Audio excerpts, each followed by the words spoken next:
Bonjour mes frères et sœurs, et nous allons continuer ce matin notre troisième chapitre de l'Épître à Timothée. Et si vous voulez bien, nous allons commencer par la prière. Notre bon Père du ciel, qu'il est bon de s'arrêter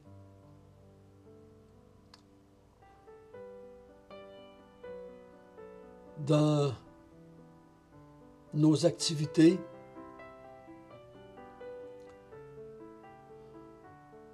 et de s'asseoir à tes pieds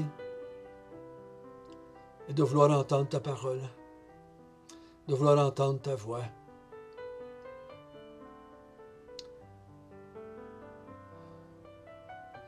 Ta parole nous décrit ton enseignement ou les vérités que tu nous dis ou les proclamations que tu fais. Ta parole est comparée à l'eau que nous avons besoin pour vivre. Elle est comparée à la nourriture. Des choses qui nous sont essentielles pour la vie physique. Comme ta parole est essentielle pour nous dans notre vie spirituelle. Seigneur, continue encore ce matin. Je sais ce qu'on va entendre n'est pas quelque chose qu'on veut, humainement parlant, entendre. De se faire dire que si on aime Dieu, si on aime Jésus, nous allons être persécutés. Aide-nous à bien comprendre, à bien saisir, et nous à accepter ce que tu nous dis ce matin, car nous voulons être sujet de gloire pour toi. Amen. Je crois que jusqu'à un certain point, Paul arrive ce matin au point central de ce qu'il voulait parler à Timothée. Jusqu'à un certain point, je crois qu'il arrive dans le pointu, là. Dans le bout de l'entonnoir.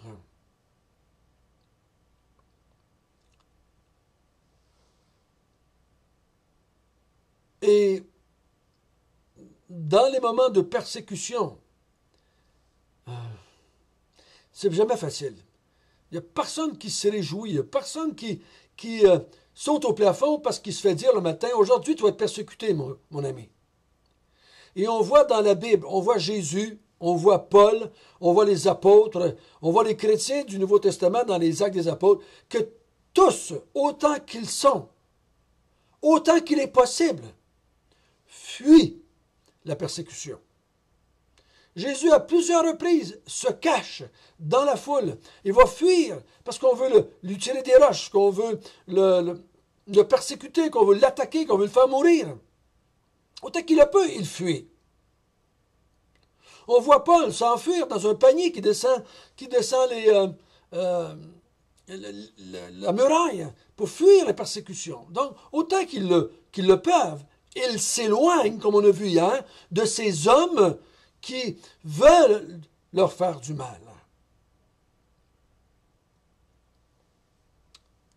Mais nous allons lire ce matin qu'est-ce que Paul dit à Timothée. Pour toi, en comparaison avec ces hommes-là qui étaient rebelles à la vérité, pour toi, tu as suivi de près mon enseignement, ma conduite, mes projets, ma foi, ma douceur, mon amour, ma constance, mes persécutions, mes souffrances.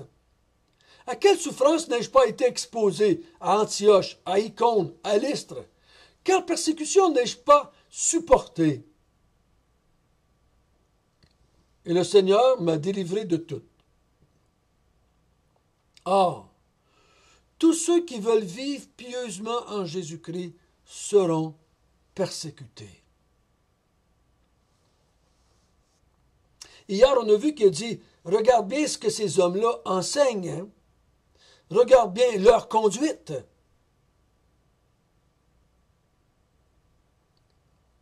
et éloigne-toi de ces hommes-là. Mais tu vois mon enseignement et ma conduite.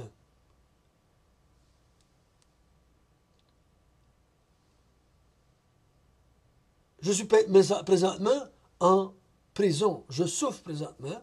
Je suis enchaîné présentement à cause de cela.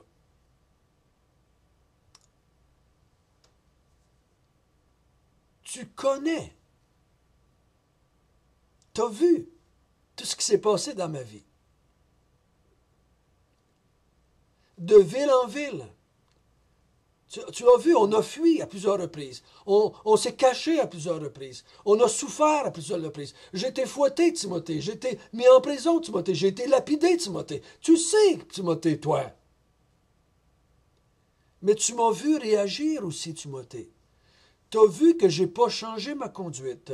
Tu as vu que je n'ai pas changé mes projets. Mes projets, c'est quoi? L'implantation d'église, Timothée. La proclamation de l'Évangile. Tu connais ma foi. Tu connais que je ne me suis pas rebellé. Tu connais que ma douceur, ma soumission à tout cela. Je ne me suis pas révolté contre Dieu, contre les hommes. Tu connais mon amour pour Dieu, pour les élus, pour les enfants de Dieu, pour les inconvertis. Tu connais ma constance dans le sens que tu as vu que je n'ai pas arrêté. Je crois que c'est ça qu'il faut comprendre ici dans l'ensemble, Timothée. Malgré tous les moments difficiles qui sont arrivés dans ma vie, Timothée, je n'ai pas changé le message et je n'ai pas changé mes projets. Je n'ai pas changé mon attitude envers Dieu, envers les non-croyants, envers les élus. J'ai accepté la souffrance que Dieu a apportée dans ma vie. Timothée, tu as vu comment j'ai réagi à la persécution, à la souffrance. Mais il dit, mais le Seigneur m'a délivré de tout. Je me suis dit, mais qu'est-ce qu'il veut dire par « il m'a délivré » ? Et il n'a certainement pas empêché les persécutions. Parce qu'il y en a tout au long des Actes des Apôtres. Ça, c'est sûr. On ne peut pas vouloir penser ici que Dieu m'a délivré dans le sens qu'à un moment donné, à force de prière, il a arrêté. Et j'en ai plus eu de persécution. Non, ça, jusqu'à la fin des Actes des Apôtres, on voit Paul, ça termine qu'il est en prison à Rome. Il les a délivrés, ça veut dire que à travers ces persécutions-là, Dieu l'a protégé pour pas qu'il y ait de souffrance? Ben non, on le voit, la flagellation, la lapidation, la nudité, il décrit sa vie dans 2 Corinthiens, et on voit très bien qu'il a souffert continuellement à cause de l'Évangile. Est-ce qu'il parle de la délivrance, dans le sens que il n'est pas mort? Bon, mais il a été arrêté, persécuté, des fois mis en prison, des fois fouetté, des fois lapidé, mais finalement Dieu le délivrait puis il ne mourrait pas. C'est ça que ça veut dire? Peut-être. Mais est-ce qu'il parle surtout de la délivrance morale ou spirituelle? En tout cas, c'est là. C'est là parce que Paul, Dieu l'a certainement délivré dans le sens de la tentation, de ce que Timothée est en train de vivre là. Je ne crois pas que Paul se met ici au-dessus de Timothée et dit « Moi, Timothée, tu vois bien, Timothée, moi j'étais un homme qui n'a pas eu peur, et j'avais pas aucun problème, j'ai jamais douté, j'ai jamais eu de problème avec les persécutions, et même je me réjouissais toujours, et moi, la persécution, ça m'a jamais rien fait. » Je ne crois pas qu'il est en train de dire ça.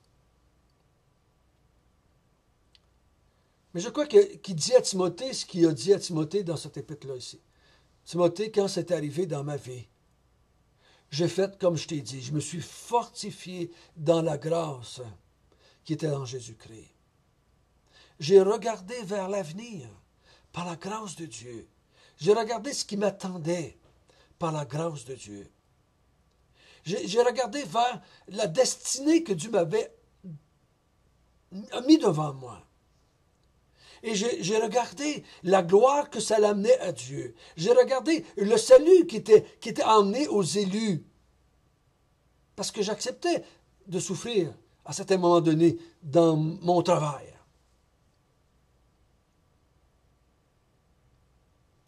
Dieu m'a délivré de la tentation qui était d'abandonner. Timothée, tourne-toi vers Dieu. Fortifie-toi dans la grâce. Désire la gloire de Dieu plus que la gloire des hommes. Pense aux élus, Timothée. Pense que, à cause que j'ai accepté les souffrances, il y a des gens comme toi, Timothée, qui sont venus au Seigneur. Regarde tous les hommes et les femmes qui sont venus au Seigneur à travers notre ministère, de toi et de moi. Parce qu'on a accepté la souffrance.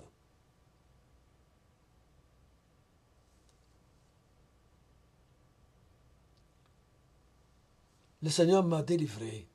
Ailleurs, il va dire, Dieu m'a délivré de la gueule du lion. Je crois que c'est la même pensée ici. Dieu m'a délivré de sombrer dans la déprime, dans la dépression spirituelle, dans le découragement, dans le reniement.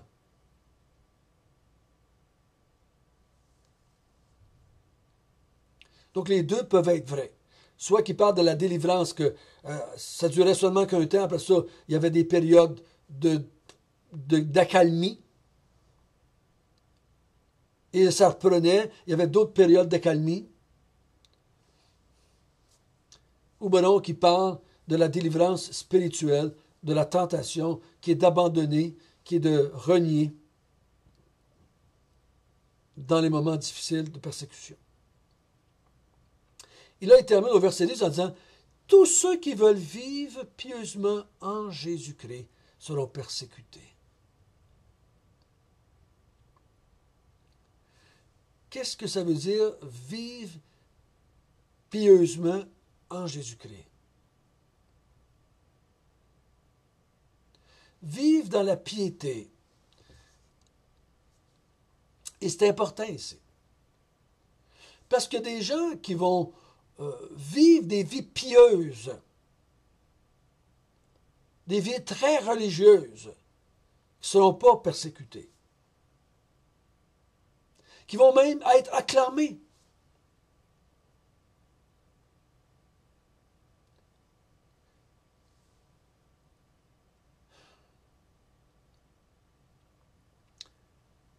Ce que le monde déteste, ce n'est pas nous avec nos bonnes œuvres. C'est quand on ouvre la bouche par rapport à Jésus-Christ. C'est parce que ceux qui vivent pieusement en Jésus-Christ. Vous avez déjà demandé pourquoi les gens persécutaient Jésus? Et parce qu'il a été lucide, hein? C'est un homme de bien. Il faisait du bien, socialement parlant. Comme nous autres, on pourrait faire du bien autour de nous. On pourrait faire des bonnes œuvres par rapport à la nourriture. On pourrait faire des bonnes œuvres pour aider les gens qui sont dans la misère. On pourrait faire toutes sortes de choses, de beaux programmes sociaux pour aider les pauvres. Et les gens vont nous applaudir en grande partie du temps. On peut faire des petites sœurs Teresa, on peut faire des petits cardinals légers, on peut faire des petits Gandhi, on peut faire tout ça et on va être applaudi. Je ne dis pas qu'il ne faut pas le faire. Jésus l'a fait. Mais ceci n'évitera pas à long terme la persécution.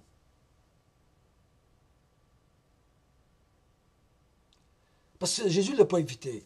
Paul ne l'a pas évité ici. Mais c'est quand on est en Jésus-Christ, la piété qui est en Jésus-Christ. Donc, qu'est-ce qu'on parle? On parle de la personne de Christ et on parle de l'œuvre de la rédemption qui est en Jésus-Christ. C'est drôle que c'est quand on parle de la grâce qui est en Christ qu'on est persécuté.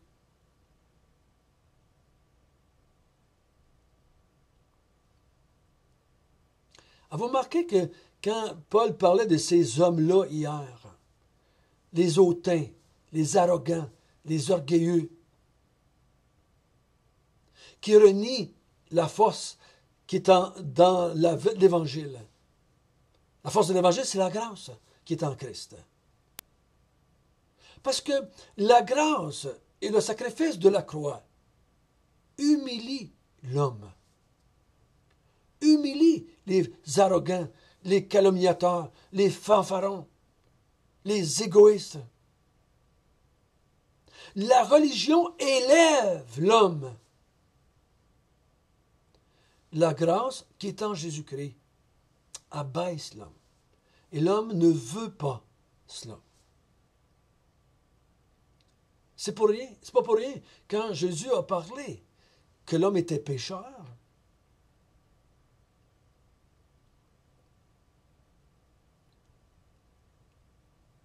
et que lui venait les sauver par pure grâce, que c'est là qu'il se faisait persécuter. Il faut comprendre que l'aide sociale ne va jamais régler le problème.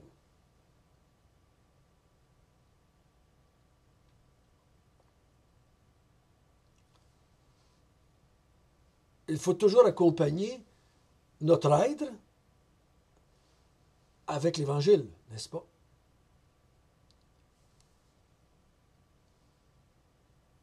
Il y a quelqu'un un jour qui m'a demandé pourquoi est-ce que je n'aidais pas certains mouvements qui aidaient les pauvres dans le monde. Et j'ai dit à plusieurs reprises, je ne suis pas contre ça. Et vu que je ne suis pas multimilliardaire, je ne peux pas aider toutes les causes. J'ai dit, j'aime mieux aider les causes, les organismes qui, en même temps qu'ils vont aider les pauvres, qu'ils vont aussi proclamer l'Évangile, qu'ils vont proclamer la personne de Jésus-Christ et son œuvre. Il dit, Timothée, si tu veux vivre pieusement en Jésus-Christ, tu vas être persécuté. Jésus nous avait avertis dans le chapitre 15 de l'Évangile de Jean. S'ils m'ont haï, ils vont vous haïr. S'ils m'ont maltraité, ils vont vous maltraiter. Excusez. Le disciple n'est pas plus que son maître.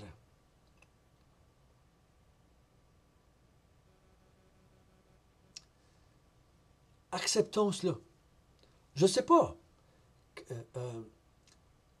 On voit bien à travers l'histoire que l'Église a subi plus ou moins de persécution. Il y a des moments donnés, c'est plus fort que d'autres. Je ne dis pas qu'il faut chercher les persécutions. Mais ça va venir. Ça va venir selon la souveraineté de Dieu. Ça va venir avec la force que Dieu a décidé. Mais quand ça vient, il faut l'accepter. Il faut l'accepter. Quand on peut la fuir, on la fuit, comme ils ont fait les apôtres et Jésus lui-même. Mais quand on ne peut pas, on l'accepte. Pour la gloire de Dieu, pour le salut des élus. Notre Père du ciel, merci que tu nous as dit ce matin encore une fois que la vie en Jésus-Christ ne sera pas toujours facile. Même tu nous as dit dans le début du chapitre qu'il y a des temps difficiles qui attendent tes enfants. Et ta parole nous dit ailleurs dans Matthieu que toutes les nations vont haïr les enfants de Dieu. Mais nous l'acceptons. Nous l'acceptons de souffrir pour toi, parce que toi, tu as accepté de souffrir pour nous. Nous acceptons de souffrir, parce qu'ainsi nous montrons que tu es plus important que nous, que ton œuvre est plus importante que nous, que nous avons encore la gloire de Dieu et le salut des élus. Et c'est au nom de Jésus que nous te prions. Amen.